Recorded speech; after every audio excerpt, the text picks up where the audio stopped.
나는 그 옛날 철원과 연천을 오가던 상인들의 쉼터였던 새우젓국의 정상에 자리하고 있습니다.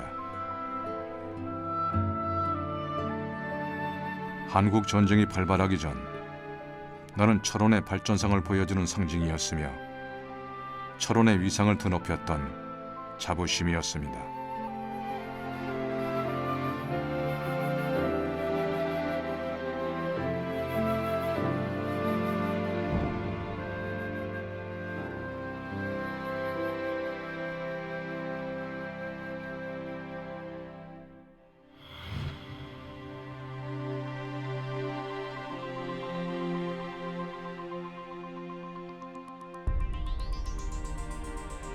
강원도 최초의 상수도 시설은 일제강점기에 건립되었다.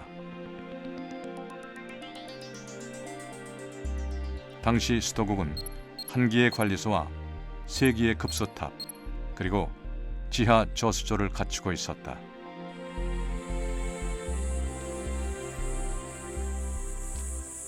여기 전체를 우리가 수도국지라 그래요. 그러니까 수도국이 있었던 터라고 하는 뜻이죠.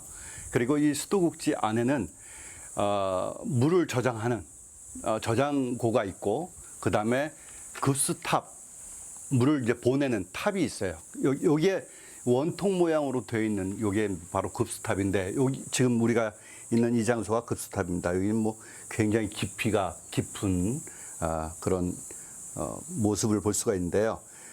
여기 사람이 오르내릴 수 있도록 이렇게 그 철근 구조물도 되어 있고요. 지금 이 재료는 주로 콘크리트 재료를 썼어요. 시멘트하고 자갈 이런 것들을 섞어서.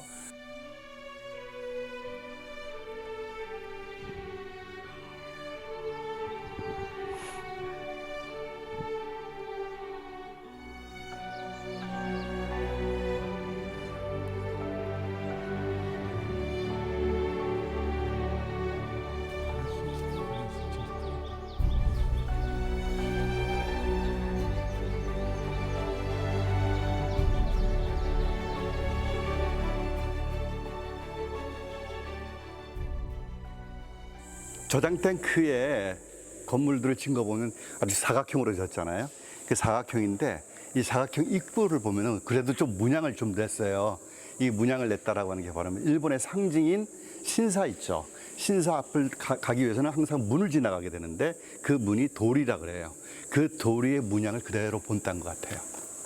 그래서 바로 이 사각형에다가 이렇게 직각으로 이렇게 쭉 문양을 만들어낸 거예요. 현재 이들 상수도 시설은 처음 지어진 위치에 그대로 남아있어 그 당시 급수시설의 모습을 살펴볼 수 있는 중요한 자료가 되고 있다.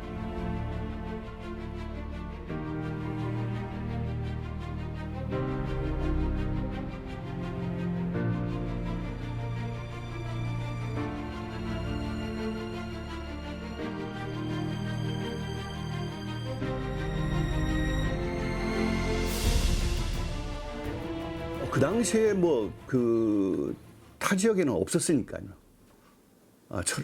철원 위에는 상수도가 없었어요. 그러니까 첫 번째라고 봐야죠. 예.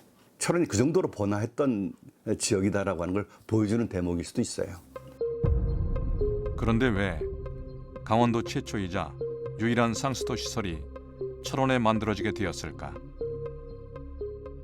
기본적으로 철원이라는 땅 자체가 물이 부족한 지역이에요. 이제 뭐 일반적으로 봤을 때 우리가 철원은 물이 요즘 쌀이 많이 생산되니까 물이 풍부할 것이다라고 생각을 하지만, 실제로 한탄강이 협곡을 이루고 있기 때문에 그 한탄강의 물을 취수하기가 상당히 힘듭니다. 그래서 옛날부터는 철원이 그렇게 발달하지 못한 지역이에요.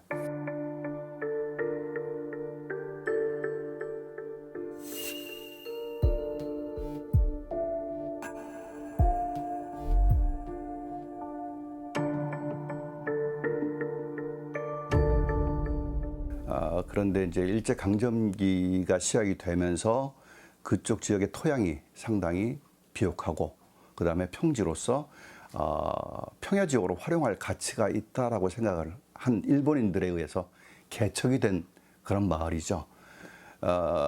그렇게 개척이 되다 보니까 많은 사람들이 몰리고, 자, 이러다 보니까 물의 수요가 상당히 이제 중요한 하나의 그 지역의 현안이 되는 거죠. 그렇다면 철원읍 주민들에게 공급할 물은 어디서 끌어왔을까?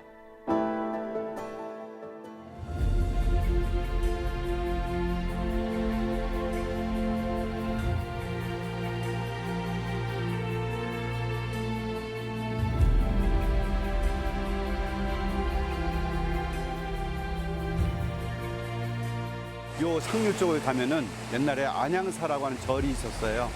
그래서 그 안양사라는 절 이름을 따서 안양골이라고 우리가 불러요. 그래서 안양골 취수장이라고 부릅니다. 근데 사실 처음부터 여기가 취수장으로 결정된 건 아닙니다. 처음에는 월아리 쪽에 있는 그 한탄강을 막아서 상수원으로 처음에 이제 계획을 했었는데 수량이 너무 적고 또 유량도 불안정하고 그래서 이제 1안은 이제 배제가 됐고 제2안으로 설정한 데가 화지리에 약수터가 있어요. 근데 거기는 너무 더 부족했어요. 그래서 제3안으로 그 결정한 곳이 바로 이 안양골 취수장이 되겠습니다. 안양골에는 일제 강점기 상수도물을 확보하기 위해 석축을 쌓아 만들었던 취수댐이 지금도 남아 있다.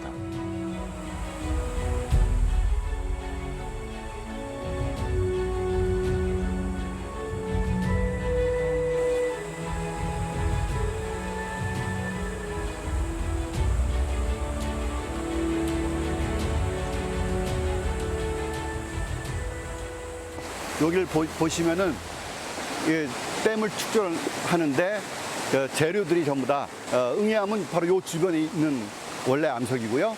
그 다음에 현무암은 여기는 없어요. 이 동네는 현무암이 없고 수도국지 주변, 그러니까 철원 읍내에 있어요. 그러면 거기에서 암석을 재료를 가지고 여기까지 상당히 거리가 있는데 몇 킬로가 되죠. 수킬로 거리를 가지고 와서 여기서 건설을 했다는 얘기죠. 일제 강점기에 사용되던 상수도용 소형 댐인 안양골 취수댐은 지난 80여 년의 세월 속에서도 별 손상 없이 원형이 잘 보존되어 있었다. 그리고 여기에 이제 원통 모양으로 되어 있는 것이 이제 아치 모양이 있는데 저 아치 모양이 아마 수문이 있었을 겁니다. 그 수문이 있어서 저 보면 옆에 홈들이 이렇게 있어요. 그 홈이 아마 문을 개폐를 하는 그 역할을 했을 거라고 생각이 돼요. 당시 안양골 취수댐에 모아진 물은 소위산을 넘어 사유리에 위치한 수도국으로 보내졌다. 이 물은 수도국 지하 저수조에 저장되었다가 다시 각 가정으로 보내져 사용되었다.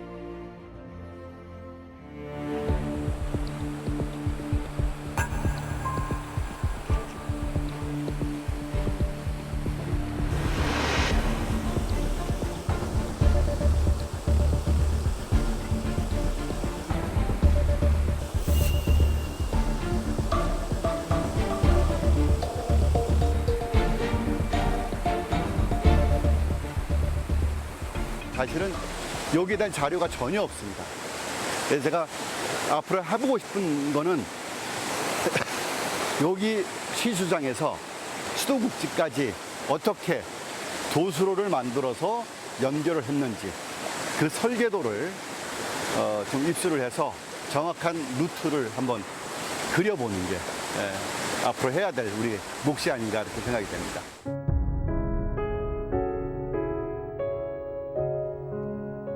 나는 한국 전쟁을 거치며 슬픔과 아픔의 공간으로 사람들에게 기억되기 시작했습니다. 나는 더 이상 철원의 자부심도 번영의 상징도 아니었습니다.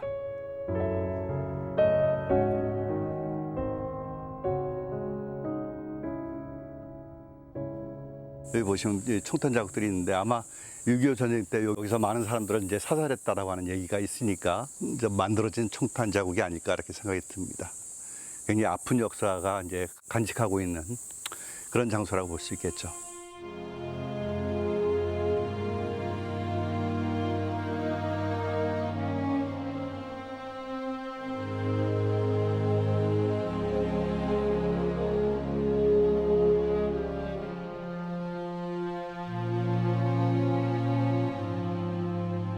기록이 없어요, 거기요. 그 지역 주민들의 얘기에서 입에서 입을 통해서 이렇게 내려오는 얘기에 의하면 우리가 지금까지 알고 있는 거기에 방공포로들이 많이 감금이 됐었고 또 1950년 10월 달에 우리가 이제 올라오면서 북한군은 퇴각을 하잖아요.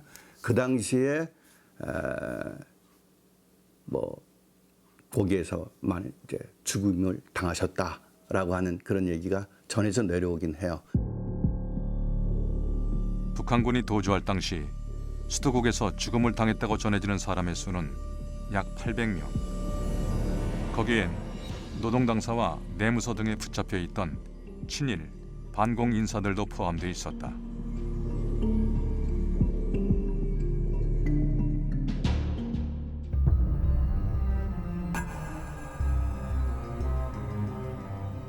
북한군에 의해 수도국 물탱크에서 1년 넘게 수감되어 있었다는 유용수 씨. 그가 출간한 체험 전기 소설을 통해 한국 전쟁 당시 수도국이 수많은 사람들이 희생되었던 학살의 장소였다는 걸 다시 확인할 수 있었다. 그리고 수도국 시설들이 북한군에 의해 감옥으로 사용되었다는 것도 새롭게 확인할 수 있었다.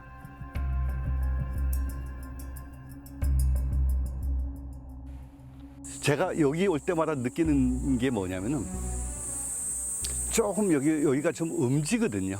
좀 어두운 과거도 가지고 있으면서 또 위치도 그러다 보니까 올 때마다 마음이 좀 무겁다라고 하는 생각이 여기 수도국지 올 때마다 그런 생각이 들어요. 그런데 사실은 여기는 어두운 곳이 아니거든요. 철원 주민들한테 희망을 줬던 그런 장소거든요. 번영의 상징이기도 하고. 그래서 이제 이 지역이 좀 밝은 장소로 좀 각인이 됐으면 좋겠다라고 하는 그런 바람을 가져봅니다. 전쟁이 끝나고 어느덧 70년의 세월이 흘렀습니다. 이제 나는 평화를 사랑하는 이들의 쉼터가 되어 DMZ 평화의 상징으로 오래도록 기억되고 싶습니다.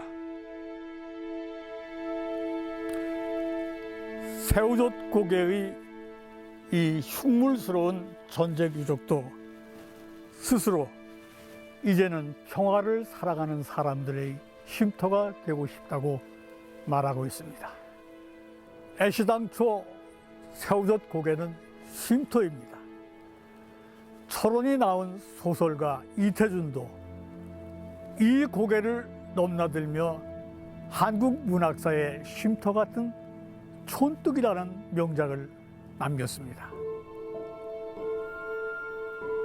이 색바랜 검은 시멘트 더미가 스스로 평화를 사랑하는 쉼터가 되고 싶다고 말하는 것처럼 숨가쁘게 달려온 우리네 분단사도 이제 잠시 이 고개에서 숨을 가다듬고 미래를 설계하는 여유를 가져봤으면 하는 바람이 간절합니다.